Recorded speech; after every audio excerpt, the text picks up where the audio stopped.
Hey, I'm JJ. This channel's about helping intermediate drummers become advanced. You've read the title, so let's just get into it. Grips are an interesting part of drumming. Until 2 months ago, I thought traditional was stupid, because most people talked about it like idiots. Number one, they hold the sticks wrong. This is called a match grip. Well, that's all right if you're playing timpani. You can't do the same thing up here on a snare drum. You can't really do anything. The correct way is the drum way, right? Where you can roll, where you can get around that way. Most kids today, they play. I mean, that's the extent of their creativeness. That's the apex. Logically, matched grip would be superior for a few reasons. First, if the underhand grip was actually superior, everyone would just use it on both hands. But since no one actually does that, it makes sense that an overhand grip is stronger and faster. And if you're enjoying the video, I'd appreciate it if you like the video, because I'm just starting out and everything will help. There's also no comfort advantage when you play traditional grip on the drum kit, unlike when you play on a side-mounted snare drum. If anything, traditional grip is less comfortable, as it can feel quite weird on your thumb hitting rim shots, and require a decent amount of shoulder supination mobility. However, this all changed after I saw this Neil Peart video. So I had gone to matched grip for that reason, because I thought it allowed my left hand to travel around more and exert more even force throughout the range of motion.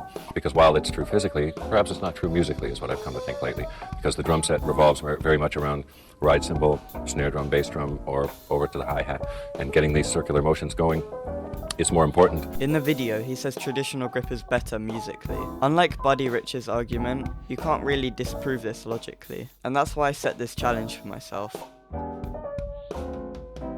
So what I'm going to do is practice traditional grip every day for 50 days to get it to the level of my matched grip. Then hopefully I'll be able to feel the advantages Neil talks about. And I'm doing 50 days instead of the usual 21, because I've exclusively played matched grip, so I'll need more time to get the motor patterns embedded. To measure the results, I'll test my hand speed before and after, and I'll record takes of these two songs before and after. The before will be matched and the after will be traditional. And at the end I'll also try to explain the difference in feel Neil talks about. So let's hear the takes.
So the first thing I did was get used to hitting rim shots, because at the start I only hit about a third of them. To get better at them, I just spent a few days messing with my snare drum angle to find one that's more comfortable, and just playing basic grooves where I can hit clean rim shots. Something that I thought would be an issue was getting clean double strokes. I thought that because there's less fingers to snap the second stroke, the first note would be too loud. In reality, this wasn't a problem because the only time I played double strokes are at a quiet volume, so any difference between the two notes would be inaudible. The rest of my practice was the usual stuff like learning new songs and fills, but I used traditional grip instead of matched. So to answer the question of whether traditional grip is more musical, I'll have to say maybe.